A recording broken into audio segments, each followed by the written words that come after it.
Welcome. We have another episode where we are going to be diving into growth through acquisition. In fact, strategies for seamless growth through acquisition. This is Lauren Fogelman with Business Success Solution, and my special guest today is Corey Gaiman. Some of what we're going to cover is what clients really want from their accountants that go beyond just the basics, how to attract new clients and upsell existing ones with business advisory services, and proven strategies to stop trading time for money and truly own your business. I suggest you have some paper or a sheet up to take some notes because Corey is going to share a lot. And a little bit about Corey Gaiman. He is a seasoned entrepreneur with 20 years of experience guiding business owners through complex financial landscapes. As president of JCG Tax Advisory, Corey's built a reputation for turning entrepreneurial visions into tangible success. His consultative approach goes beyond traditional accounting, offering strategic insights that empower business owners to navigate financial challenges with confidence. He's committed to being more than just an advisor. He is a trusted partner, and he's dedicated to helping business owners transform their hard work into sustainable growth. You can find out more about Corey Gaiman and JCG Tax and Advisory at jcgcpafirm.com. Corey, so excited about jumping into this conversation and hearing about the journey that you've been on and how you're inspiring others to maybe follow in your footsteps. So thank you for joining us today. Well, thank you very much, Lauren. Yes, I appreciate it. I appreciate that intro. Thank you. And before we really dive into the whole thing, I'd love to hear about what inspired you to really go into this path of accounting firm acquisitions and how you actually got started with it. Sure thing. And just to understand that, I'll just give a brief history of how I started, even as a CPA. I've always felt like I was an entrepreneur, even when I was younger, and that one day I would own my own business. And I just never really knew what that was. But accounting really crosses all business boundaries. It's in every industry, every business. It's needed everywhere. So that was the path I took. And I got my training in at a CPA from before I started on my own. But once I had 7 years experience at that point, I felt confident that it was time for me to take reins of my own life, take control and build my own practice the way I wanted it to be built.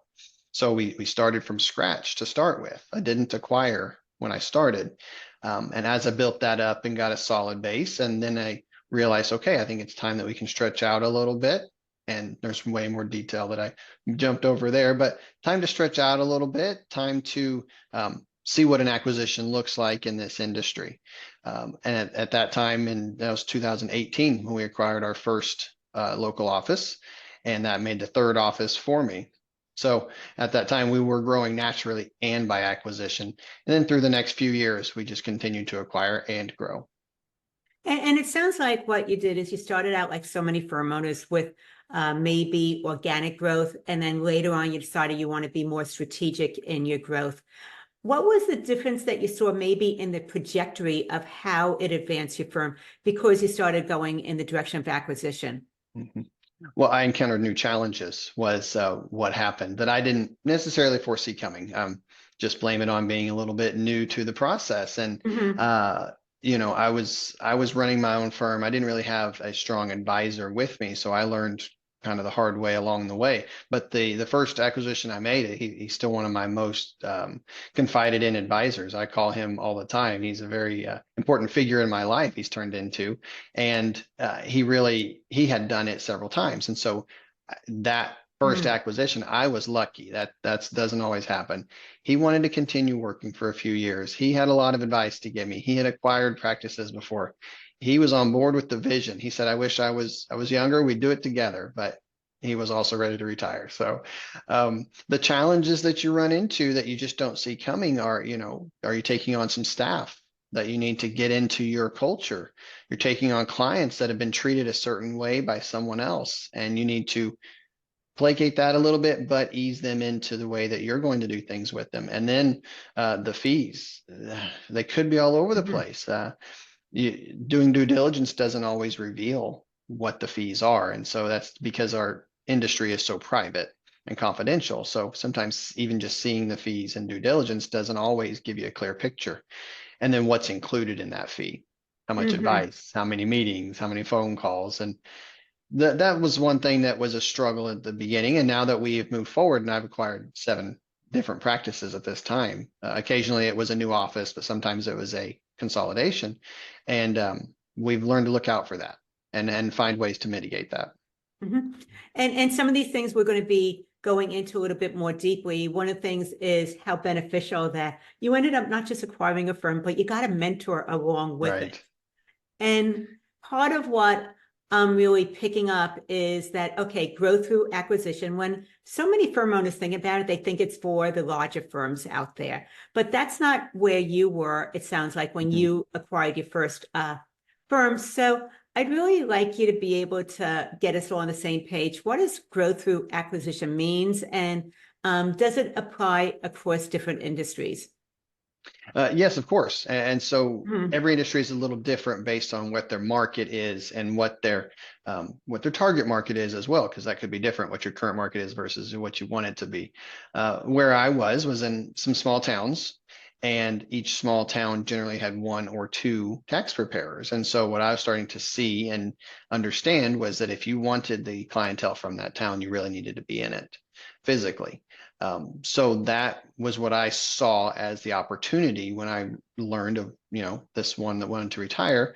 I was able to just have a conversation with him, and we got a deal done and we worked together. And yes, I will consider myself very lucky that he became a mentor. That doesn't always happen. Mhm. In other industries, it could be retail store, it could be, fast food service, it could be construction, it could be anything.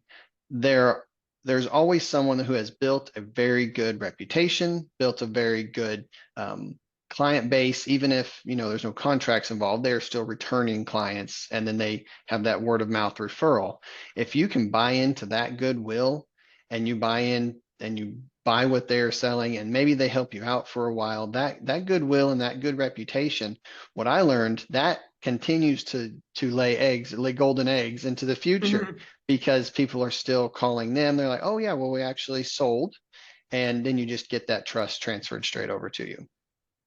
I love the fact that some of the qualities that you're talking about are maybe a little bit on the softer side about building that good reputation when you look into acquire a Right. firm, what their client base is. Do they actually have goodwill in the community and word of mouth referrals? Because that is huge. So Right. a lot of times when we're talking about mergers, and it's something that you mentioned before, we're taking on new staff, is that culture clash. So when you're looking at bringing 2 firms together into what it is that you have as your main firm, how do you actually integrate those so that it's seamless as opposed Mhm. to everybody at odds with everybody and there's resistance? Right. It can be a struggle, and it can work out, or sometimes it doesn't work out with individual employees. But what I've learned is in the due diligence process, just analyzing how they treat their employees, how many hours they're working, what kind of projects they work. One thing that I've noticed is, are the projects that they work on very individualistic, and so they start to really feel like that is their project and no one can ever help them with it. That's kind of a red flag, because those employees are going to resist help or change. And the culture that we bring to the table is a collaborative team approach Mhm. to pretty much everything. So if you have a process that can be improved, I want our team to come and help you to improve that process so that you're part of the team. And many times employees just don't want that. The shock of a merger is a shock to employees and clients as well. And sometimes they just don't like the taste of that. And we have had employees leave. And then that ownership of those clients, they kind of felt entitled to that was their client. And so we've had some tough discussions and some tough terminations as well. But if they're open-minded and we can ease them into some changes and get everybody on the same page, we use technology and we try to stay on the forefront of technology always. But we use a combined server connects our offices. We use online chat messaging. capabilities within our team. And so everyone feels connected with each other and no one really feels left out on an island. I think that can be a problematic situation too.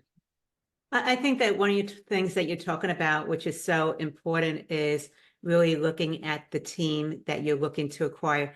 Are they working all in individual silos, or are they working together?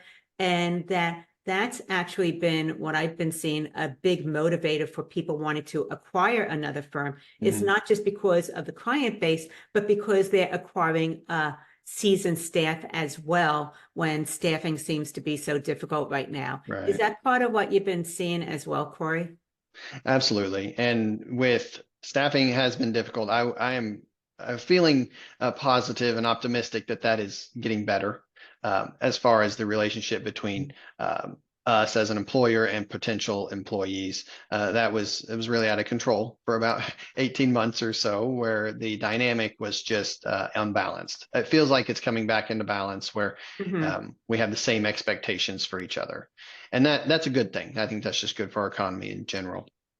And so as we move toward that and some of the new ways to work, we just try to set expectations right up front and be very honest about what our culture is and very honest about what we expect from an employee. And along with that, are you doing any specific type of training to actually help with the transition Mhm. so that it is easy for the people that are already in your firm, as well as the people that are now coming into your firm as well? Right.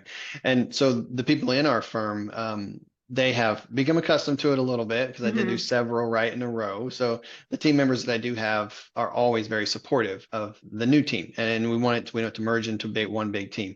But I immediately will welcome them. We will connect with them. I'll have, someone they can turn to immediately with a question if it's not me, because I do stay pretty busy, but then have a different person they can turn to with a question. And we integrate them right into our system, right into the team. We try to never make them feel separated or on the outside looking in. And there's this us them mentality that can develop, and I had a problem with that with one of my acquisitions, and it ended up to where a few people left because of it. It just We're not going to have that here. We are one team, and I even go so far as to say, our clients, instead of associating a client to a preparer or a client to a project leader. They're our clients. They're the whole firm's clients, and our whole firm does act as one. 7 offices at this point, but with the remote tools we put into place, we act as one. You're just down the highway instead of down the hallway. And that's an interesting point that I would like to be able to hear a little bit more about is so often I'm talking with firm owners and they are looking to go from in office to maybe more of a remote. So how do you actually keep a team feeling like a team when they can't actually chat in the kitchen? Right. And they can't just have that back and forth really quick. So, the best thing we can do or one of the things we can do for that is we do have the chat teams available for Microsoft, and that is what we use for our internal messaging. And, there are conversations that go back and forth just like that. And sometimes it's between 2 people, sometimes it's with everybody, or they get a group together. But we try to promote them connecting with either their office or it's not always based on each office because everyone works on everything now, but based on their general team. They connect with them over the phone, connect with them over email. And I'm trying to promote even more going forward, some regular video calls between teams, just so they can see each other's face and so that they can remember, hey, this is an actual person I'm talking to, not just someone on the other side of the computer. Are you doing anything in person as far as maybe an annual retreat or anything where everybody can Mhm. actually meet in person? So we did do one last year and it was successful. Very, very difficult to put Yes. together. Now, I don't have anyone that far away at the moment, but we do have some as far as 5 to 6 hours away from everyone else. And so that is something we want to do better at. And if maybe it's annual, maybe it's every 2 years that we try to get everyone in one spot physically. Last year it seemed like no matter what we did, it just couldn't fit everyone's schedule. But yes, we're trying to do things like that. And I do promote that if they're close to an office, if they're a remote only employee or a hybrid, if they're close to an office, that they come in once in a while. They do come Mhm. in sometimes, even if it's just to have lunch with everybody. But just to visit, just to see each other, just to have that social interaction. And okay, so we've been talking about the team part of it. Now I'd like to transition to the client side of it. Sure. When you're acquiring a new firm, not only do you get the team, you get the clients as well, which is a Right. big That's part a of the good thing. strategy for growth. And so often what I see is that the firm that is doing the acquisition has maybe a different pricing structure than the Mhm. firm that they are acquiring. So what strategies have you found for getting the newer clients that you're acquiring up to your current business model and pricing? So you touched on a few of those big challenges, and this is likely one of the biggest ones, and probably one of the biggest reasons you lose clients at that time.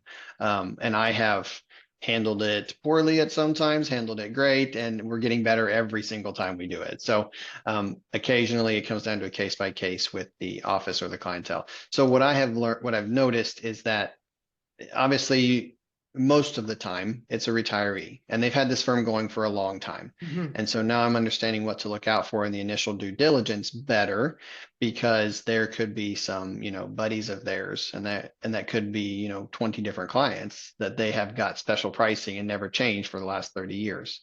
Well, I have absolutely run into that where I'm doing a return that should be $1,000 return for $100, and I did not see that coming. That's one thing to look out for. And one thing that we had to have the retiree be clear about when they are, because during the acquisition, they communicate with the clients first. That's the best way Mhm. to do it. They're sending a letter, they're making phone calls, they're doing that initial communication. We have them give them a heads up then. Hey, I've always given you the special price, but really market rates are higher. You can expect your bill to go up a little bit. If they can give them that forewarning, we're ahead of the game a little bit. And then a few years ago, we went to some minimums, and we just attempt to be honest with with the staff and with the employee or the clients right up front, that you're going to expect it to start to come up to market, because this is where it needs to be. It is a problem in this industry that billing by time and billing and never raising prices can just get stuck. Mhm. And before someone knows it, 10 years have gone by, 20 years have gone by, and they just didn't raise. And now they're just working. Their costs have gone up, but they're working for lower pay. Yes. Right. And you would be surprised how many times the employees themselves are protective of those clients Mhm. and don't feel like they should be paying more, or they have an opinion on it. And so we have to have that conversation as well. So it's really something that isn't just about a client-facing conversation. You need to really make sure that the whole team is on board and Right. moving forward in a unified way so that there might not be mixed communications or Right. somebody sabotaging what you're doing. Right. And And it then can create another us versus them mentality where, oh, yes. they raised your rate. Well, you're actually Hmm. part of us now, so you need to associate with us, and you need to call us a team when you're talking to the client. So I've had that happen before too, and it usually the client just leaves. And one of the things that you touched on and want to just go a little bit deeper into that is the communication with the new clients Mhm. that you're bringing on. And do you have any maybe tough learning lessons that you can share about that? Yes, we do. So with what we try to do with communication first, I want the retiree to give them a warning. We might mention it as early as we can if we meet them. And then our Hmm. engagement letters, we put our minimums on our engagement letters now, so that we just, if they're not expecting it and they're surprised, that's the worst reactions that you can get. If they weren't expecting their rate to be triple, but actually it's still half of market. um, Hmm. they just needed a forewarning. So yes, I've had a few where I got into a situation where I was doing many returns and really working way too many hours on them, and then realizing every single one of them was about a third of the rate that they should be. And I at that point, once the return's already here and they've already signed the engagement letter we had, this was before I had the minimums on there. That was one of the lessons, is to get the minimum on that engagement letter and point it out. But at that time, I couldn't call them back and say, I can't do this for this rate. I've Hmm. already committed to it. We've already told told them we're their new place, they can trust us, and then how do I slap this with them at the end? So I have our lesson there was upfront, upfront, upfront, upfront. They have to have the expectation if there's going to be a raise and why. And then if you raise it for maybe the return is more complex than previous years, always spell that out for them because they just need to understand. And I believe that once they understand it, they'll be okay with it. And Mhm. to follow that little story is the next year when we started making this communication better, they quite a few of them went out and shopped. About 75% came right back because, yep, Mhm. you're right. That is the market rate. And I think that that's what I've seen also, especially when you're absorbing a firm that tends to be client-centered, that Right. those clients are going to more likely stick with you because they already had the relationship with the staff and everything like that. They don't want to start with somebody else all over again. Right. Right. We have the staff, we have your records, we have Hmm. access to the person that used to work on it. We're the best solution for you as long as we can cross a few of these hurdles.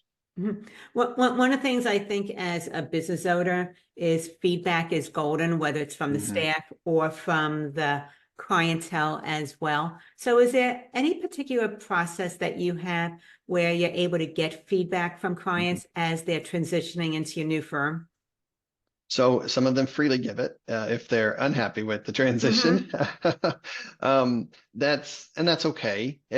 We accept it and listen to them. And I've always thought that if it's important to them enough to say something, it is important, and we need to listen to them and then just try to walk them through it. But we ask for reviews. We ask for, how did you feel about the process? We just try to continue that communication with them. And usually it's if there's someone at the front desk that they know already and that they trust from the past, that's the best person to get feedback from them because they Hmm. will give it to them.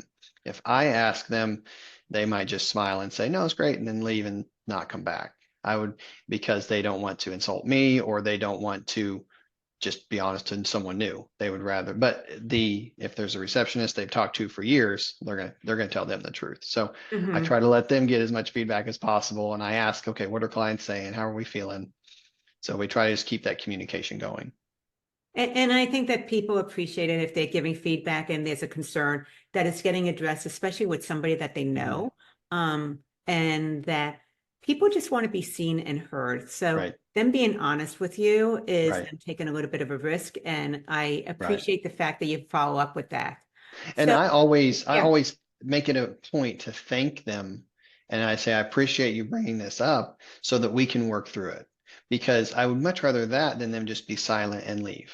If we can Hmm. work through it and I can keep you as a client and we can have a better solution here and that we can, we can learn for someone else from what's going on here. And I'm just honest with them. And I say, thank you for bringing this to my attention. Let's talk about it. And thank you for not just leaving. I don't exactly say those words, but that's what Right. I'm feeling.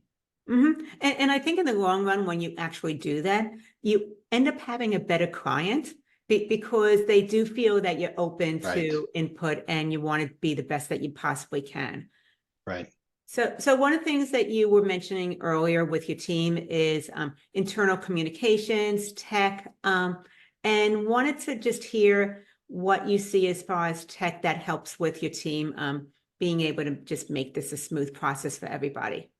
Right. So we've gone as much paperless as possible, and that has been part of the Hmm. transition when we do an acquisition. And that's difficult because again, if you're buying a firm that has done that the same way for 30 years, they might not be paperless or even close to it. Maybe they just started. So there's usually a lot of scanning that needs to go into it. Hmm. And so I'll have a team that does that. And once things get into our format and the way that we can do business, and so we're all set up to where employees from any office can help any other office. Well, if we don't get these documents to the server, and if we don't get the work papers to the server, we're not able to help. You have to physically be there to help. So that we learned that very early on. That was one of the primary things we needed to do just for that first tax season, and that allowed the communication to continue. That allowed us to get someone to work remotely for an office, even if they weren't physically there, and just change the fact that in the past what they were doing is moving files around, physical files. Well, we've Hmm. eliminated that entirely now. even within offices, we don't have as many files. We have gone to, hey, maybe there's one work paper sheet that roams around, but really we've got a workflow process online as well. And we're going through that workflow process online, and we don't even use the route sheets anymore. So we're moving and improving every year on that. And I'm really happy with the direction we're going at. We feel like a remote firm, even though we do have the offices. And as we're talking about tech, and it sounds like you're very process driven, is there anything that you put in place as far as a system for getting information from clients easier instead of having to constantly ping them and nudge them to give you these docs so you Right. can finish out the returns? Yes, and there's a couple ways, and we have this one workflow process server that we use, and they allow a portal. They have an internal workflow that we can Mhm. use, and there are automatic reminders that can be sent to clients. There are we have the e-sign capability through there also, and they get reminders if they haven't e-signed it yet. So they will get those automatic emails until they do the action that we need them to do. Because you're right, that is what slows everyone down and fractures our attention the most is when Mhm. they call in and, oh, what did you need? I haven't got it yet. And then you got to call them back and you got to catch them on the phone. We're trying to eliminate a lot of that wasted time just so that our process can work as efficiently as possible and they get the most effective product. And the other part that goes with that that I see is a lot of times there's a lack of boundaries, especially in these older, more Mm, traditional office where somebody can get something to them on April 10th and they think that it's going to be filed by hmm the 15th. hmm Are you putting in stronger boundaries as to Yeah. cutoff dates, and how are you navigating that with your acquired clients? Yes, and that has been a challenge. And what I've Mm-hmm. learned is that each acquisition has its own kind of unique process in place, and some of them are okay with it. My most recent acquisition, they actually enjoyed doing half of the returns in the summer because it kind of Mm-hmm. stretched out the work. I can't say I disagree with that, but I wasn't expecting it when it happened. And so then we had clients coming in, and it's not the extension due date. It is, they're coming in October and expecting it to be done by October 15th. And that was a challenge. And we're just being more open with those clients as this happens, trying to call them early or send them emails early. Hey, Mm-hmm. we'd like to get stuff done early this year. We don't want that rush at the end. So we just have to continue that communication with them. And sometimes we point out to them, hey, it's just these bank statements. That's all we need. You can download those in January and send them to us. That would be just as easy as doing it in September or October. And then we can get Mm-hmm. this done more efficiently for you. So one other thing is that the generations that I'm buying from, the retirees, they really they would jump when a client needed something, and that's okay. But when they were the only one working and the client can have direct access to them, that worked. Well, now we're more of a team approach. It's more corporate. I do understand that the feeling. So we're trying to maintain that personal touch Mm-hmm. with the clients, but set good boundaries with the clients that, hey, anyone can help you, but we might need, a day to get back to you. We're not going to drop all of our projects that we're currently on just to address your situation. We care about you. Your project is important. Your question is important, but please allow us a moment to get to it. So we're just trying to be open and honest about that so that those expectations get realigned. Mhm. And I think that what you're talking about is so important with actually communicating expectations so that Right. everybody's on the same page and there's no misunderstandings. Also, another thing that's coming up for me is some of the changes that have been happening in the accounting and tax profession in general because of AI, hmm offshore options that weren't available Right. before. So, any trends that you've been noticing as far as acquisitions go? As far as acquisitions, one of the Mm, big plans with an acquisition that I've seen, we haven't done this yet, so we haven't internally done this, but I'm seeing other offices do, is that they are planning to offshore right off the bat. mhm, I have concerns about that, to be honest with you. I'm our industry is very confidential, especially if you're CPA. You have your state board that needs to, in your confidentiality rules there, and on top of whatever other confidentiality you have with the IRS. And it creates new hurdles that need addressed. And then how are the clients going to feel about it? And should you be telling the clients about it? So it is a trend that I have looked into, and maybe one day we do work with it. But I'm not going into an acquisition planning as that is the solution to taking on these new clients. I'm going in as, okay, I need to either be acquiring some staff as well, or our current staff needs to be able to handle this. And potentially offshore, we'll think about that in the future. But I just don't feel like if I go into meet a new client that just got acquired, so they've already had an important Mhm. change that they might be very uncomfortable with, and they need to move forward with that, then I'm telling them, oh, I'm going to send this overseas and they're going to do your return, send it back to me. I just don't think that's going to leave a good taste in their mouth. Mhm. And I think that it's definitely a sensitive subject on both sides, Right, especially if you're doing tax work as opposed to bookkeeping and accounting, where there needs to be transparency and they need to sign off right, on the letter anyway. So right, definitely could be some hot button issues. right. I think there's opportunity there. I think there's a way Hmm. to do it. I think it can be, and big guys to small guys, everyone's getting into it or Yep. looking into it. And so we are as well. Just how are we going to handle it? And is it the right solution for every client? Not sure about that yet. Hmm. And I think that it's good that you're being open-minded about it because I do think that it's a great solution for some firms, but definitely not for every Right, single firm out there. right. Um, and I know that you started out with organic growth and then you went towards acquisition and strategic growth. So if there's firm owners that are maybe more in the startup phase and they're thinking about Mhm. growing in this direction, any Right. tips or advice that you might have for them if they're just getting started? Sure. So if you're just getting started and you're getting some of that organic growth under your belt, you will quickly realize you're doing all the work unless you have hired a team, and that's a great thing. But if you're going to acquire, I would hesitate. I would not want to acquire if I was the only person in the office so far. So if I Hmm. didn't already have a team ready, because once you acquire, then it's all on you again and you're double time. So like we mentioned before, potentially you could have employee issues with the acquisition. You could have client issues where they decide to leave or they require significantly more work than you were led to believe. That happens quite a bit as well. And so then you could have double time the work and it could just be you all over again. And so you really want to get a solid base of clientele and a solid team around you. Hmm. There's not a magic number. It depends on how big of a firm you might acquire. But if you have two or three very trusted people that are your core people moving forward, be honest with them about, hey, I'm considering this. This is something we're thinking about doing. I want you guys to have a heads up. This is the direction of the firm, and we want you on board. We think you're a great team member, but I do want you to know this is coming. So that was another thing is that you have to keep it under your belt for a while, but then at some point you need your team or your core team to help you evaluate and do the due Hmm. diligence for a new acquisition. So you really need support. I think that's one of my biggest pieces of advice is don't go at it just fully alone.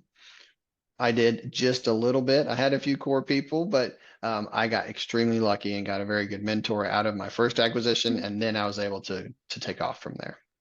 And one last question that I have around that is, do you find that there's a preference with acquiring and keeping the owner or acquiring Mhm. and the owner not staying with the firm?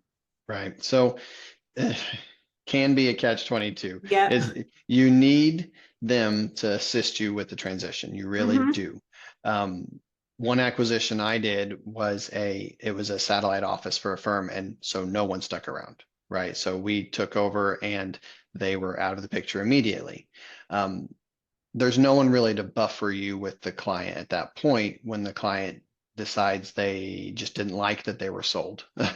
So Hmm. that can happen as well. I had a client at that office actually said I can't be bought and sold like cattle and I just want my stuff and left. And I didn't even have a chance to talk to him. I didn't get to say hi or meet him. He said that and took off. But you want them to stick around, but they have to buy in. They have Hmm. to be okay with the culture that you want to promote. They have to be okay with what your firm is all about. And if they are helpful, it's a tremendous asset. And if they can stick around for 1 to 2 tax seasons, that's a great asset. If they're not, though, it can be very toxic. If they just can't let go of the control, or they don't Hmm. want to, or potentially you've worked out a deal that they will work how much they'll work, and then they always just were there all the time when it was their own business. So then they're all the time there with you, even if they're not being productive. So you have to watch their production, but that's new to them. So you have to have that conversation with them, and you have to maybe sometimes literally get them out of the office and say, I just need you to go home. Absolutely. We're So talking about the people factor. It can be messy. absolutely. It can be a tremendous thing. And again, you Mhm. can get a great worker for a few years, or it can be a bad thing. I've not acquired anyone that was significantly younger, a firm that was run by someone younger that was more of a merge. I've not done that, but I think if you're doing that, you would want to have some very open and honest conversations about who's in charge, or is this a partnership, and you would want to set those boundaries Mhm. and parameters right up front, so that when push comes to shove, you know who's making final decisions and who can be told to go home and not told to go home. So Yep, yep. Corey, you have made so many powerful points today. Some of the things that we touched on is what clients really want from their accountant, just beyond the basics, how to attract those new clients and upsell the ones with business advisory services, and some strategies for being able to really advance your firm very strategically instead of relying on just organic growth. I appreciate you connecting with us. And if somebody wants to find out more about JCG there you Tax and go. Advisory, what's the best way for them to connect with you, Corey? One great way is LinkedIn, and you obviously can send a message that way as well. But then we have our website, jcgcpafirm.com, and has all of our contact information there if we needed to call in. We are now getting into tax planning season, tax strategy season, and we do in-house meetings with people, or we do online just like this. So we're set up at all of our locations to do video calls and work with clients all over the country. Corey, I so appreciate you joining us, the engaging conversation we had. I appreciate everybody that's joined us today. This is Lauren Fogelman with Business Success Solution, showing accounting firm owners how to double their income, working half the time.